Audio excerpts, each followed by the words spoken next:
Women are starting to actually hide the fact that they use AI, not because they're ashamed, but because they're scared of what other women will say. And today I'm going to tell you exactly why I will never ever pretend that I do not use AI and what I get to do because I do not. So grab your cup of whatever's keeping you grounded and let's dive in. Welcome to Heart Led CEO, the podcast for women wellness entrepreneurs who are ready to build, scale, and automate their businesses without sacrificing their soul, sanity, or authenticity. I'm Anna Connie Walters, a nurse turned entrepreneur, military spouse, first time mama in my 40s, and a recovering burnout survivor who's making it a mission to help heart led women just like you create thriving businesses that really feel good, do good, and give you the freedom that we all deserve. Because here's the thing, you don't have to hustle harder to succeed. You don't have to drown in tech overwhelm or try to do everything alone. And I'm here to give you the strategies, automation tools, and mindset shifts that will help you step fully into that leader, CEO, and impact maker that you are meant to be. If you're ready to grow your business in a way that aligns with your values and your life, you are in the right place. Let's get into today's episode. Hello, my beautiful friend. Welcome back. This is the final episode of this four-part series. I know that the last few have been pretty heavy, but this one to me is actually going to be the funnest conversation. And if you have been with me from the beginning, thank you so much. Thank you for staying. Thank you. Hopefully, you've been doing the work because that's the whole point of this, not just for you to be listening, but also to be inspired to take action. And if this is your first episode in the series, I love that you started here. Come back and listen to the others when you're ready. But right now, I just want you to stay with me. Don't go back yet. Just listen to this one because I really think this one's the best one out of the four. Because this one can literally stand on its own and it recaps really all the rest of them. So let's just breathe for a minute. Let's ground ourselves, whether you're sitting or standing. Inhale through your nose. Let that beautiful belly expand.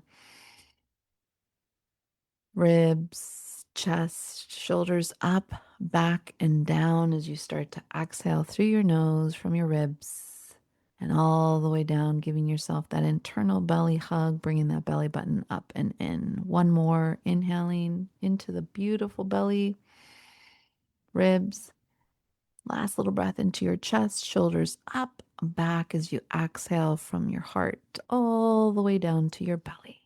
All right, possibility scarf on, check. Because we're going to start where I want to just talk to you about, again, these two moments that really have happened pretty recently from the recording of this.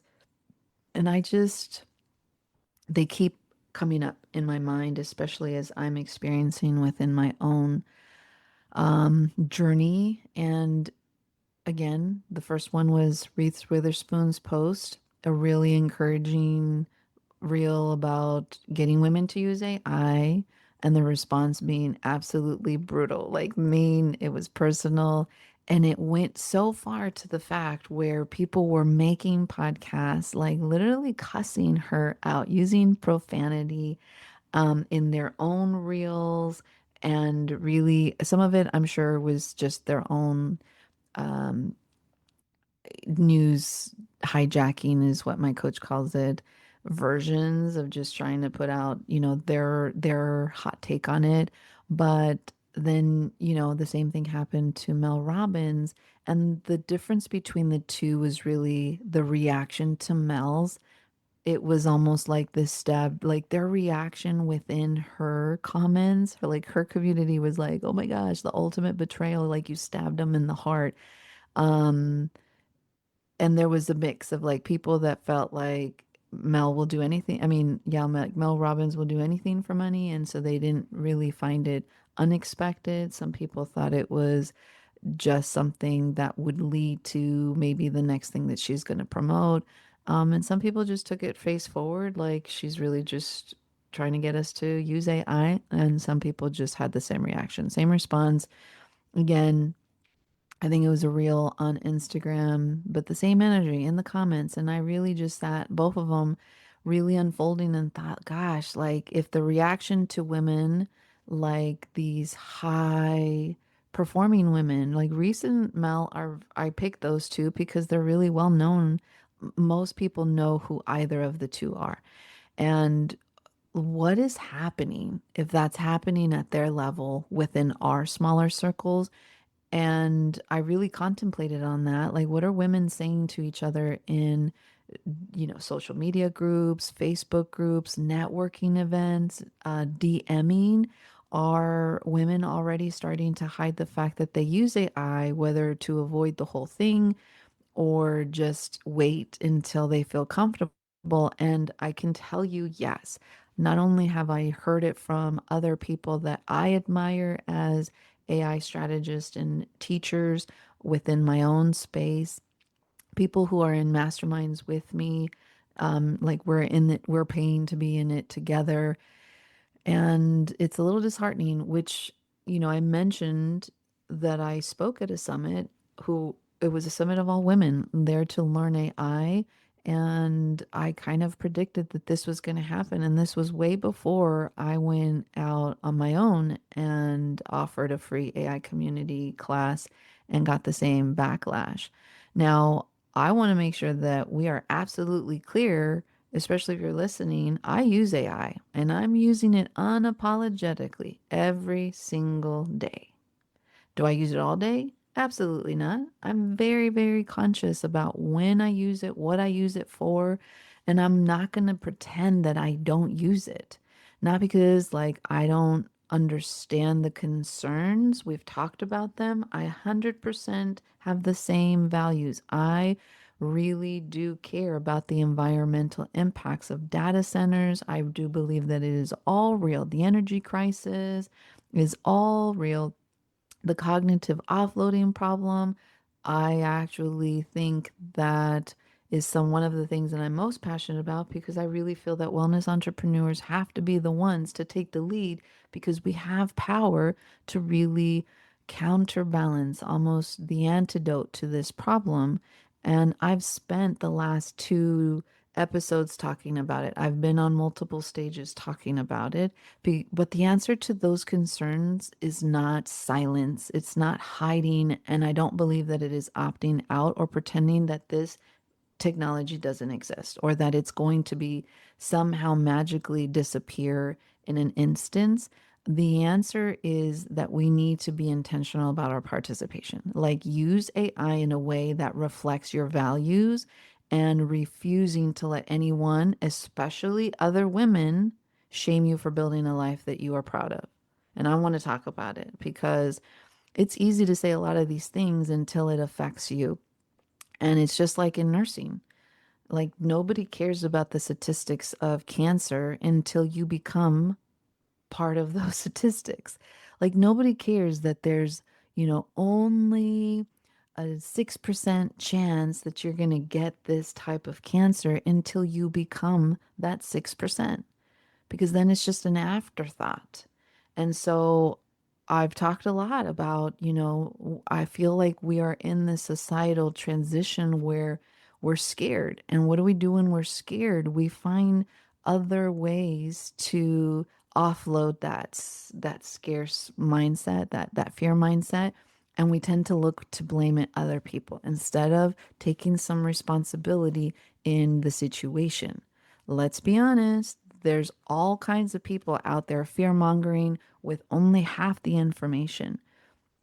And I say that with massive compassion, that we're just out there, literally, those people who are out there fear mongering and hating in the comments, they are just protecting their comfort zone. I understand the fear underneath it, the fear that AI will replace them, the fear that AI is going to take away their whole life, whether it's financially or their identity, the fear that the skills they spent years developing will become somehow irrelevant, the fear of being left behind, whether they say, I don't care, I'll be left behind. But it's like, okay, good for you. Like, let's celebrate that for you taking a stand. Are you willing to continue to say that when, God forbid, you might lose your job, your spouse loses your job, and you guys can't feed your family. When it gets to the worst case scenario, are these still things that you are going to fight for? Because that's the reality. Some people don't have the luxury of taking such a big stance. And there's a lot of people that are being forced. I mean, the DoD government just issued that all DoD contractors have to have some basic AI literacy. Depending on your job, you may have to have more, which means all active duty dependents and spouses need to understand that your service member has to now understand AI. And I think that, again, everything that everybody's feeling on both sides is very valid. But the thing is that making someone else feel bad for moving forward doesn't protect you from being left behind. It just means that two people are standing still instead of one. And if you're targeting and being, not nice, I have a 4-year-old, so I'm talking to you like I would him, for using AI, please keep in mind that these often are like the women who are modeling with intentional, value aligned, human first AI. And that's what that looks like. Like, you cannot judge a book by a cover. You cannot judge a person without walking a mile in their shoes. You don't understand why they're making the decisions on whether or not they're using AI. But if they are, that's something that you need to take into consideration. They are the women that we should actually be learning from, not attacking. They are being, the first line and participating in the rooms where we are massively being absent in. So if you have been on the receiving end of this kind of judgment, my love, I'm sending you massive, massive virtual hugs. And I want you to know that I see you and I want you to hear me out loud right now. Please do not shrink. Do not hide. Do not apologize for building a life or your business that works for your vision and you. I do not believe that what you are doing is arrogant. I believe that what you're doing is actually a form of leadership. Okay. The point that I also want to make is that when we choose to use AI in a very ethical and intentful way, that I do believe that you can profit in your business or in your life audaciously because you get to reclaim something that a lot of people are still struggling for. Okay, so what does exactly profit without apology actually look like? That might be something that you're now asking yourself. And it looks like being completely honest about the tools that you use and the results that they're creating.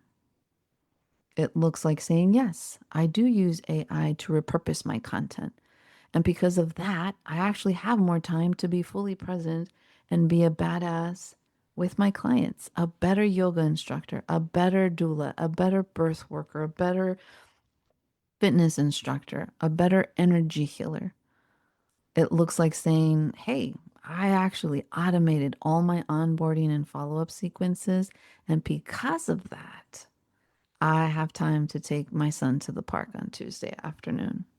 I don't have to say no to yet another event of my child's. It looks like saying, I use AI to help me prep for speaking engagements and my podcast episodes. And because of that, I show up more prepared. I feel really grounded and I'm making an actual impact because I'm actually showing up consistently where I would not have otherwise, where I know I haven't otherwise. None of that is something to apologize for. And the kicker is when you are audacious about your AI use, when you talk openly about how you use it and what it makes possible, then you start to give permission to the other women to do exactly the same. You become the representation that you needed to see for somebody else. Now we are cyclical beings. AI was made for us. The quickest way to burnout is trying to keep up with our counterpartners because they are not cyclical. And this bullshit marketing, coaching, mentality of like, go, go, go. And if you want it hard, if you want it bad enough, you will do anything for it. You will dig in, you will go, you will not sleep, hustle, hustle, hustle, hustle. Dig deep. You got this. If you're in pain, pain is weakness leaving the body. Sounds cool as shit. But guess what?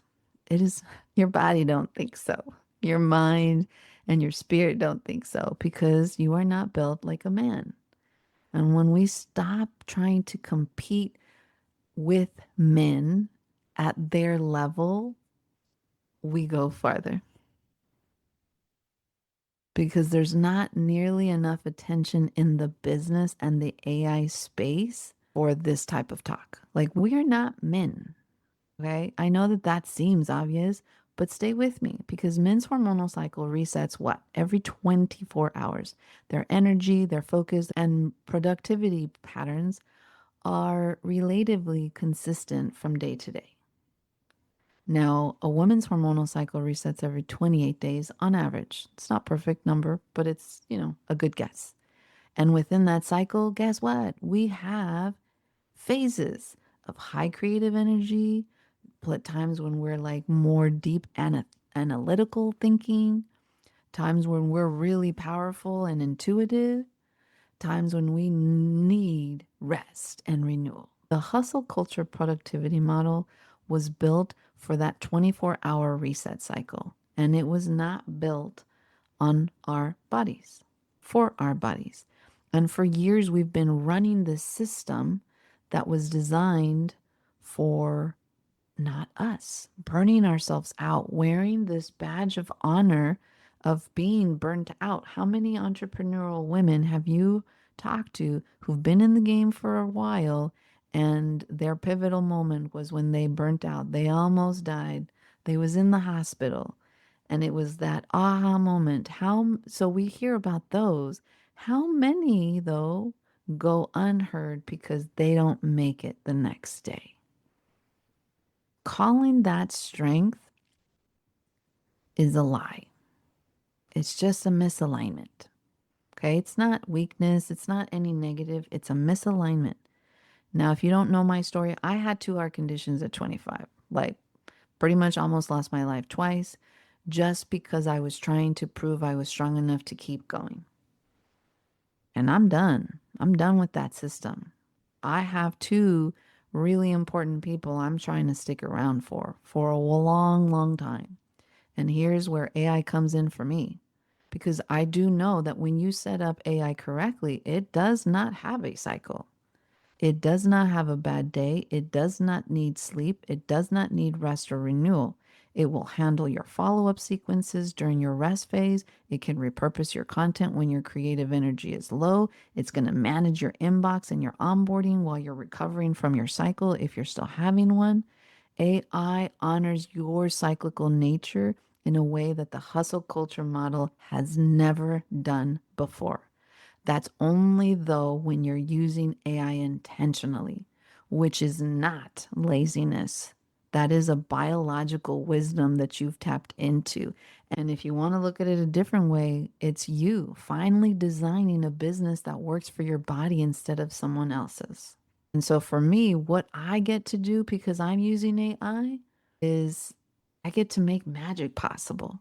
I get to be fully present with my 4-year-old son on weekdays, not just weekends, because my content is repurposed and scheduled while I'm at the park with him. We go to the park almost every day.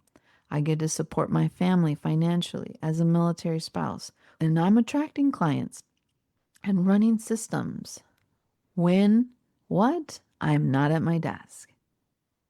I get to invest in other companies that are developing renewable energy alternatives for data centers because using AI intentionally has given me financial freedom with a financial margin to actually put money behind the causes that I care about. That's what financial abundance can do. That's what we as women tend to do. We can go fund passion projects or give to charities, plan for a nonprofit, that we've been dreaming for years. I have two nonprofits that I can't wait to get off up at the ground. I get to show up on stages like the Queens of AI Summit, fully prepared, present, and really resourced because AI handles the admin work that used to take all my energy. And I'm not talking to brag. I'm telling you what's possible. I'm telling you this because I want to see this on your side. Profit without apology is not about money for money's sake. Would it be nice to have all women be making 7, 8 figures? Hell yeah. Especially if you're a woman wellness entrepreneur. Most of you guys don't even think that that's possible. But it is about what the profit makes possible, what the presence that you have when you are charged makes possible, the impact that you actually get to have because you're of sound mind, because you've rested.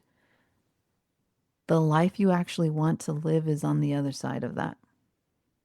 And you deserve to have that without apology for the tools that have helped you build it. And if it includes AI, well, amen. Now, I cannot leave you without addressing the elephant in the room because I know some of you are thinking about this. Maybe you guys are thinking a lot about it, or you haven't even touched AI because this is just a wall for you. The environmental impact of AI is real. Data centers consume enormous amounts of energy and water, and I'm not disvalidating either of those concerns. But what you should know is that fragmented, inefficient AI prompting uses way more resources than an intentional, well structured prompting. So when you ask AI 10 lazy ass questions back and forth instead of one really well constructed change of thought prompt, which we talked about at the beginning of this series, you are consuming more energy, not less. So using AI intentionally and effectively is actually the more environmentally responsible choice because when you realize what has AI, how much consumption it's actually using per product, because it is undeniable now. AI is everywhere.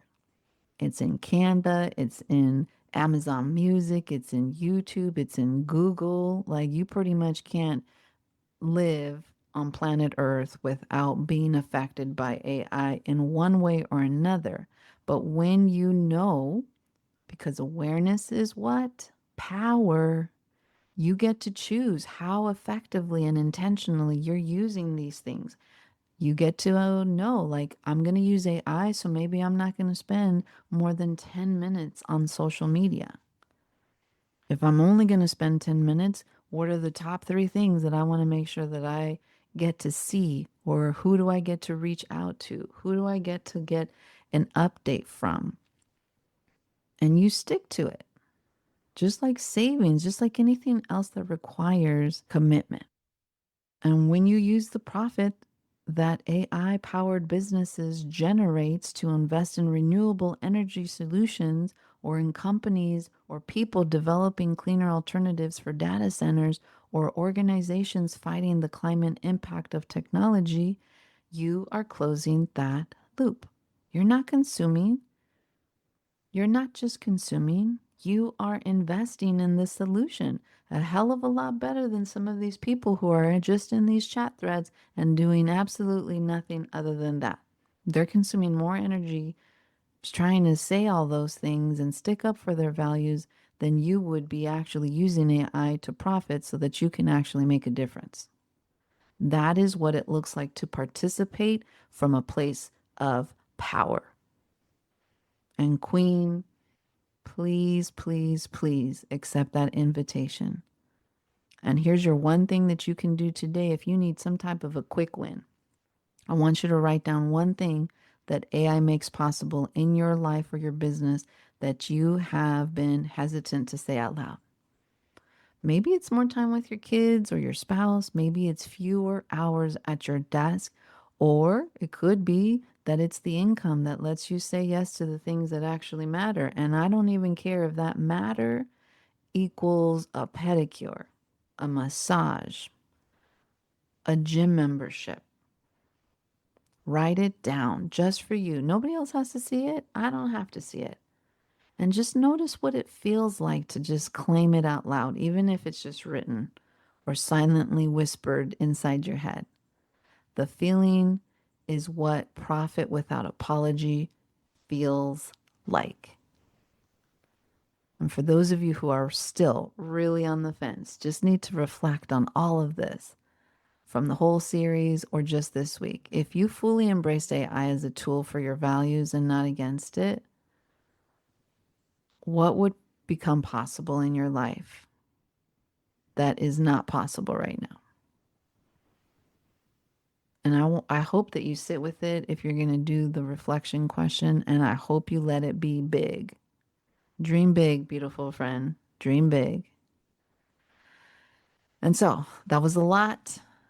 I'm thanking you right now for sticking with me. And here's your final recap of the entire series, not just this one episode. So, in the first episode, your brain is a muscle. So, cognitive offloading softens it.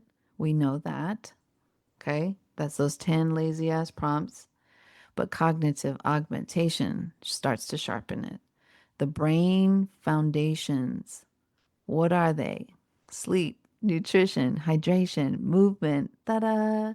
They are non-negotiables before any AI strategy matters, and they are not a surprise. They just matter more now, or they should. Episode number 2 was about the mermaid mind map.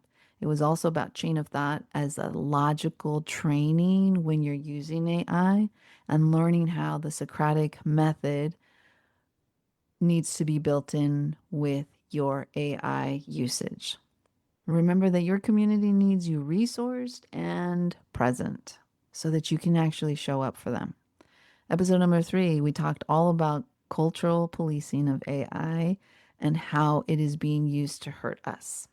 Opting out teaches the model nothing, and it is going to cost your community everything. And don't forget, participation is not just a one level thing, it is 3: personal participation, professional, and civic participation when it comes to artificial intelligence.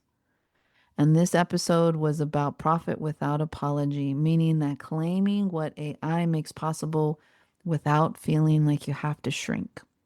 You are a cyclical being, and AI was practically made for the way you work. If you use it right to help you honor your body, to really help build your life that you dream of, so that you can actually invest in the solutions that matter, so that you never feel like you have to apologize for any of it. Now, this series has been one of the most important things that I've ever put out there. Some of it, I'm not going to lie, was pretty crazy and pretty scary to just say out loud. But if it changed something for you, please share it. Share it with the wellness entrepreneur who's probably still hesitating because there's a lot of them out there. Share it with that coach you know who's still burning out trying to do literally everything manually, or especially my birth workers.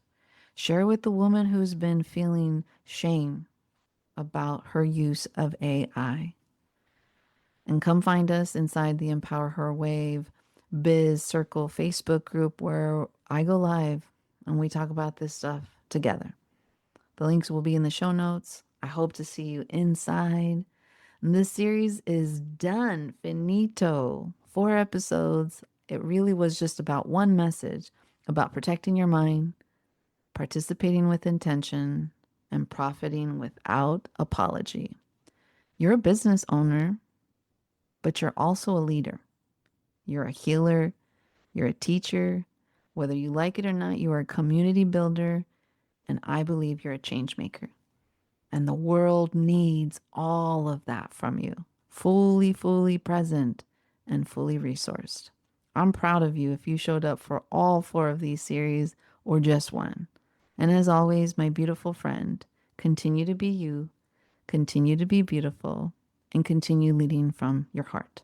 I will catch you in the next episode. All right, beautiful. That's a wrap on today's episode. But before you go, let's talk about something really important. You are not just another entrepreneur trying to figure things out alone. You are a wave leader, someone whose work is meant to create real impact, touch the lives of others, and make this world better. And I want you to know you don't have to do it alone. If today's conversation resonated with you, I'd love to keep this energy going inside of my free Facebook community, Empower Her Biz Collective. It's where we take these conversations deeper with live trainings, tech walkthroughs, and real heart-centered support from other women wellness entrepreneurs who really get it. So if you're ready for community, clarity, and support as you build your own business with heart and ease, I'd invite you to come and join us. You'll find the link in the show notes. And hey, if you loved today's episode, make sure to subscribe, leave a review if you feel inclined, and share this with a fellow heart-led women entrepreneur so that we can build this movement together. Until next time, keep leading with heart.